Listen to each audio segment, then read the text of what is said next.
kahit saan tingnan mong anggulo ito. Huwag na tayo magpa-economics dyan, anak ng tutsang kalabaw.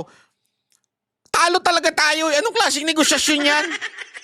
Oh, no wonder, yung kay pagpatol ni Torre, kay Baste, mukhang gustong i-divert yung issue sa kapalpakan ni Marcos. Sa tingin ko, diversionary tactic na naman ito eh. Diversionary tactic. Kailan lumabas itong pagsagot ni Torre? Ha?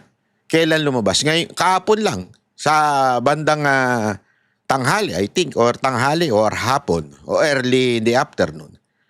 Bakit to? Kasi merong kapalpakang ginawa si Marcos.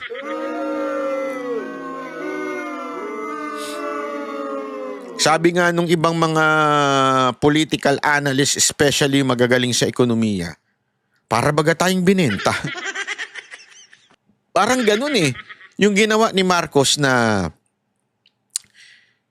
pinayagan niya yung yung from 20 na naging 19, di ba?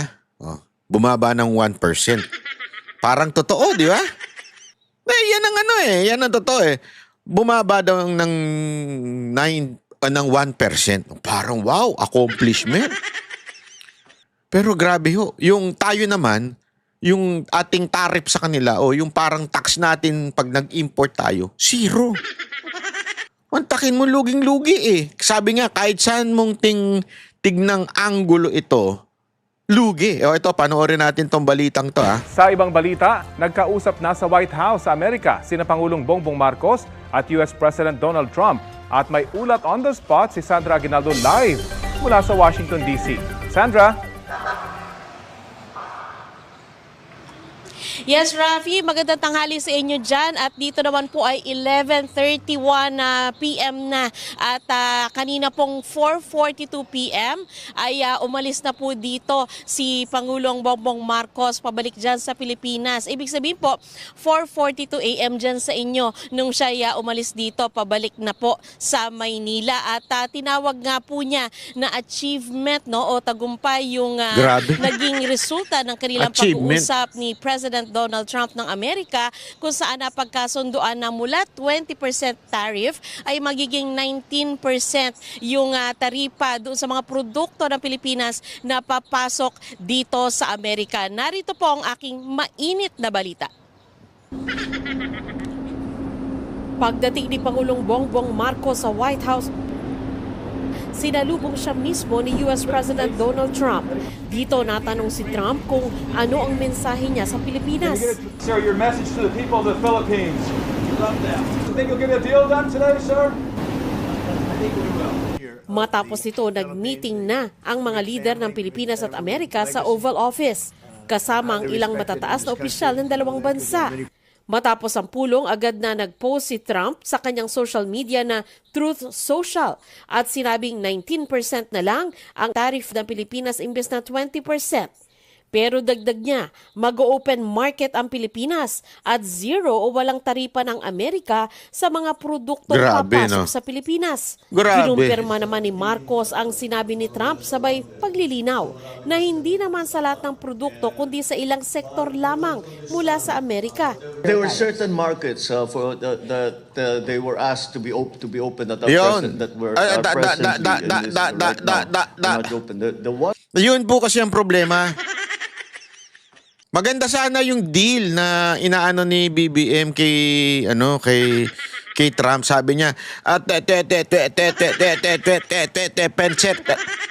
Ang narinig lang ang sabi kasi ni patas tayo. Dapat kung 19% from 20%, di ba?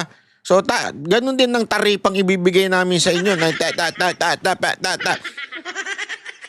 Dahil hindi masabi ng maayos siguro ni BBM kay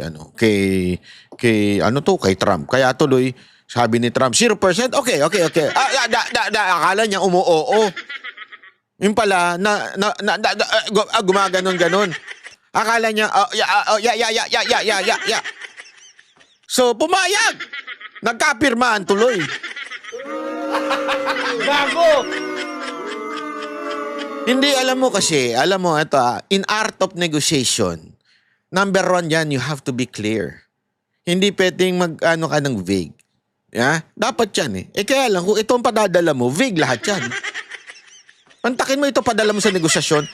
Hindi, alam mo, ito ako po, bago pa ako naging politiko si Trump, lahat ng apprentice na, alam mo yung TV show na Apprentice, sinubaybayan ko yun. Ilang ano rin yun, season din yun eh. Ang dami nun eh. Talagang sinubaybayan ko yun. And nabilib ako kay Trump dun. Magaling talaga siya as a businessman, as a negotiator. Nagagalit nga siya pagka yung mga apprentice niya hindi marunong mag-negotiate. Yung pumapayag lang basta-basta. Siguro dito, tawan-tawan ng tawa si Trump siguro dito. Tanginang yan.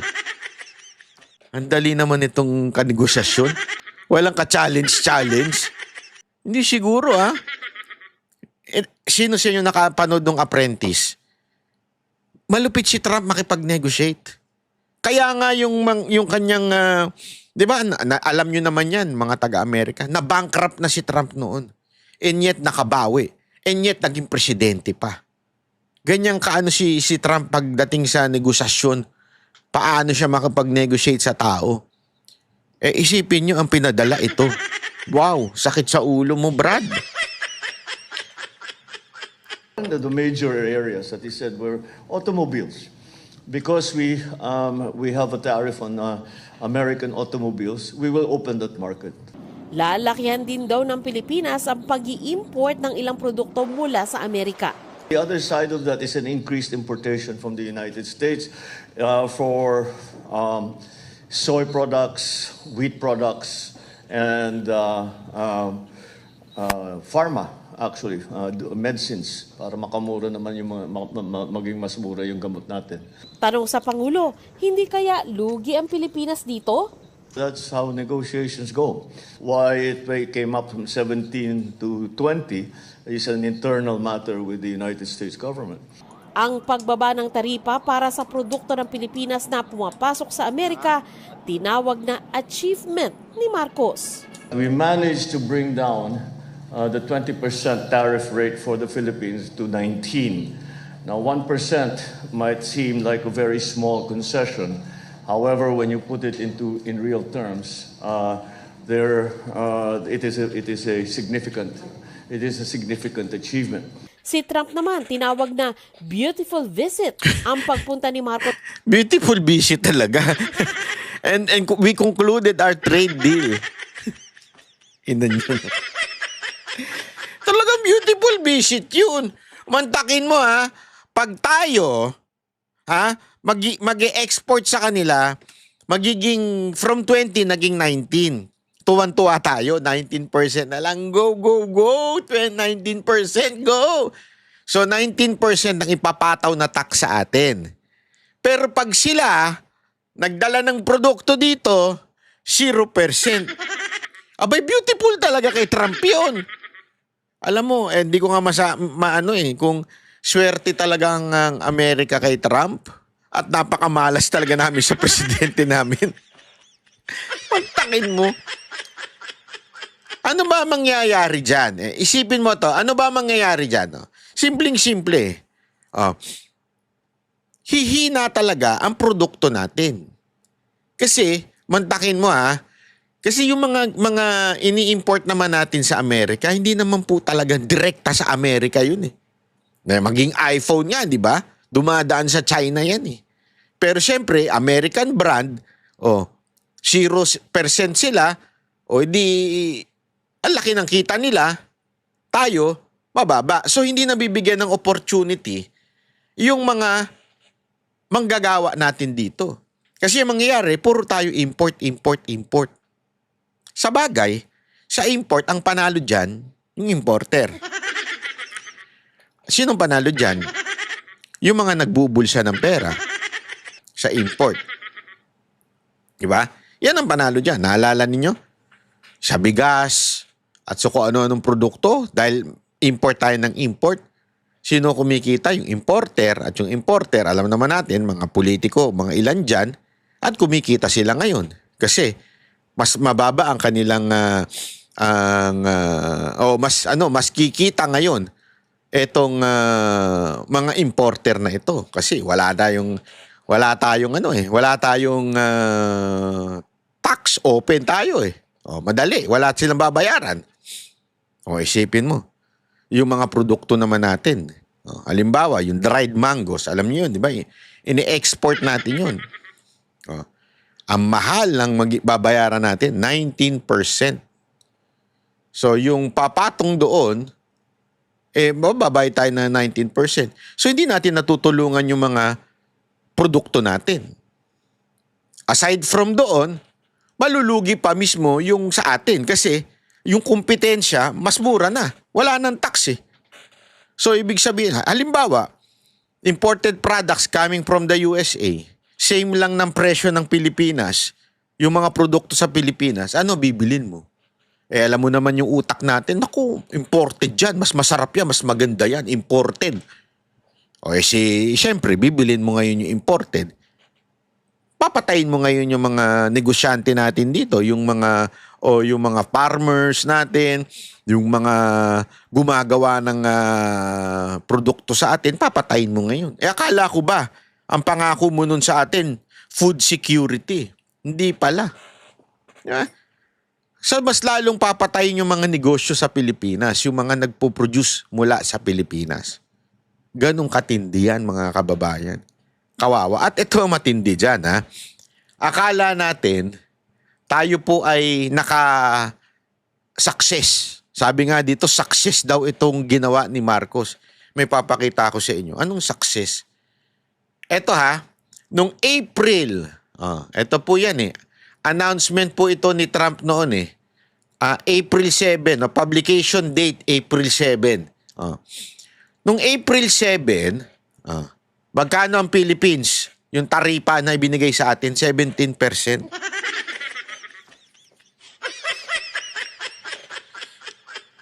Yung unang labas, anong klaseng negosasyon ito? Ito, makikita ninyo sa gilid, i-highlight ko. Ayan, nakita ninyo, di ba? Ayan, ayan, tanggalin nga natin to. Ayan. Ito, sa gilid, sa baba ng, baba ng Pakistan. Dati, 17% lang ang tax na babayaran natin. Pag tayo ang magdadala ng produkto doon, 17% lang. Ngayon, tuwan-tuwa tayo kasi from 20 naging 19. Pinubudol na naman tayo. Dati nga 17% na. Mas tumaas pa ngayon, 19% na. Anong klaseng negosasyon yan? Anak ng teteng naman, Anong klaseng negosasyon? Hindi po ako yan, ha? Ayan po, mismo yung, ito yan yung front page of Executive Order 14257 ni Trump. 17% lang noong April. Ngayon, naging 19. Paano naging successful yun? Putang, kakabuisit. Lokohan eh. Lokohan na po ito mga kababayan. Tas sasabihin ninyo, oy, magandang negosyasyon nyo. Naging 19, from 17 naging 19. Paano naging tumaas Ibig sabihin, tataas yung babayaran natin. Halimbawa, sa 100, sa 100,000, o yung dating babayaran nating tax na 17,000, naging 19,000. Paano naging maganda yun? Paano naging successful yun? Mga animal kayo. Tapos tayo, ipapataw natin. Ano babayaran nilang tax sa atin? Pag pinasok silang produkto dito? Wala. Gago! Kaya nga...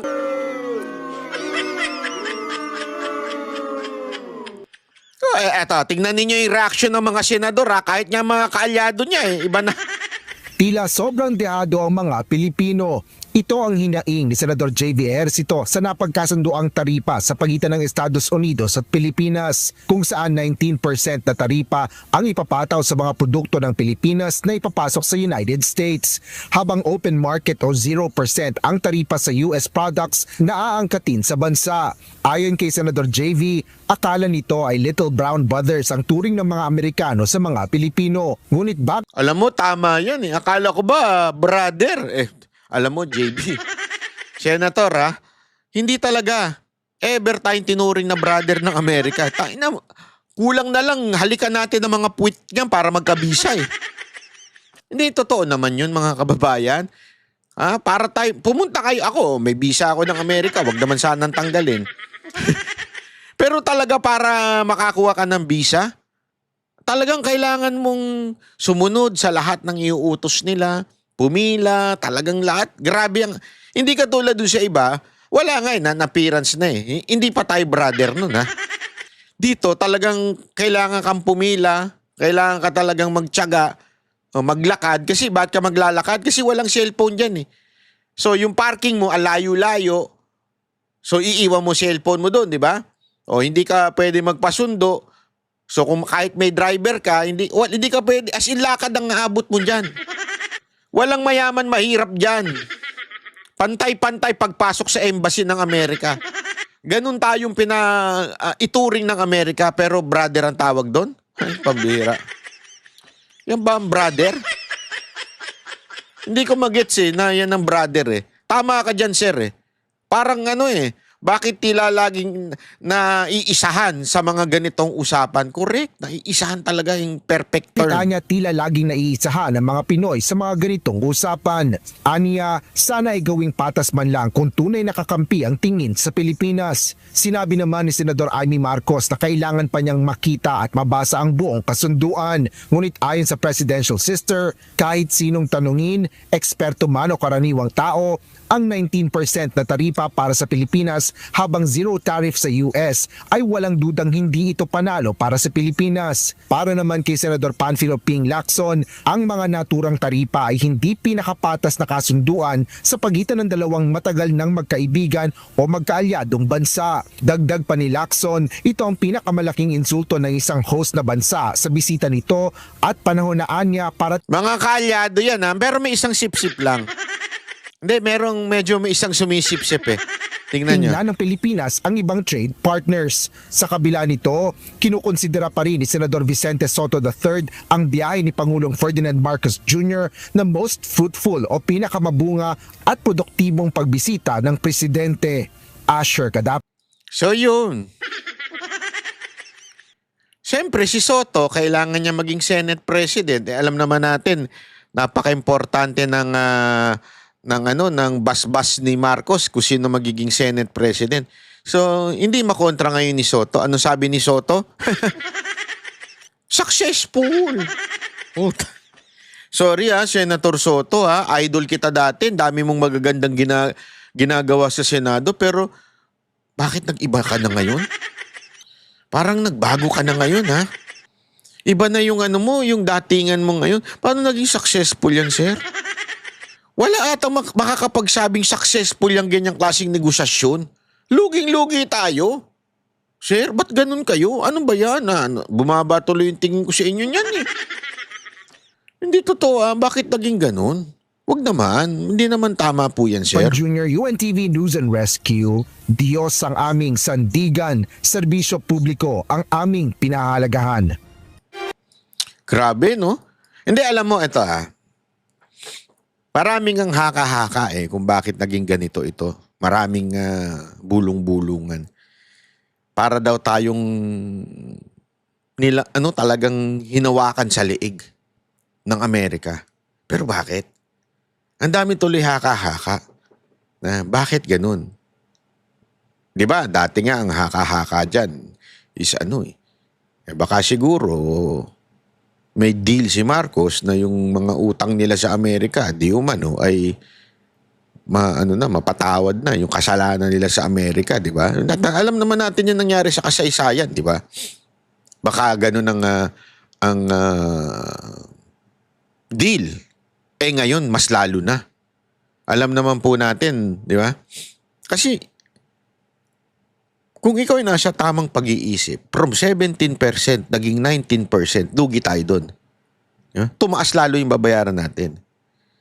What made us say yes to that?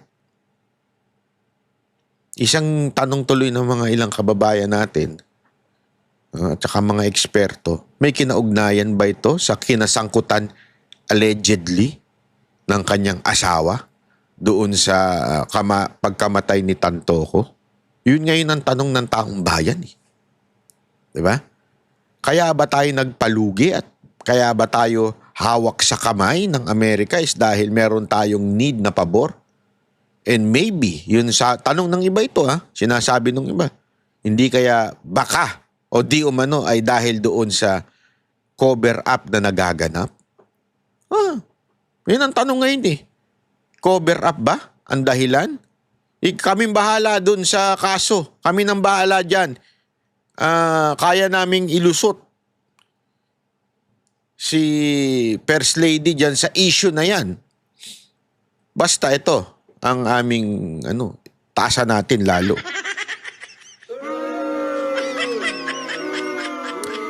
Hindi kasi mga kababayan, supposedly, di ba? Supposedly, if you negotiate, dapat bababa ang babayaran natin. Hindi, tumaas. Hindi lang yun. Open market pa tayo sa kanila. Talagang double whammy, ika nga. Dalawa yung pagkalugi natin. Bakit ganun?